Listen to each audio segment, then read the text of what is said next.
இன்றைக்கி தெருப்பார்வை தெருக்குத்து இதை பற்றி பார்க்க போகிறோம். தெருப்பார்வைன்றது உச்ச பகுதியில் வந்து ஒரு ரோடு வந்து முட்டுச்சு அப்படின்னா, ஹிட் ஆனிச்சு ஒரு வீட்டில் அப்படின்னா அது தெருப்பார்வை.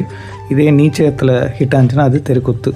தெருக்குத்துன்றது கெட்டது, தெருப்பார்வைன்றது நல்லது. உங்கள் வீட்டில் ஒரு பிளாட்டை எடுத்துக்கிட்டிங்கன்னா அதில் வந்து பார்த்திங்கன்னா உச்சம் நீச்சன்ற கான்செப்ட் இருக்குது. ஸோ அந்த வீடியோ ஒன்று போட்டிருப்பேன் பாருங்கள். அதுபடி பார்த்திங்கன்னா உச்சத்தில் ஒரு ரோடு வந்து ஹிட் ஆகுது அப்படின்னா அந்த வீடு அது வந்து தெருப்பார்வை, அது நல்லது தான். ஸோ இப்போ இந்த ஒரு வீடு எடுத்துக்கங்க, இது நார்த் ஃபேஸிங்காக வச்சுங்க. இப்போ 4ஆக பிரிச்சுருக்கேன்.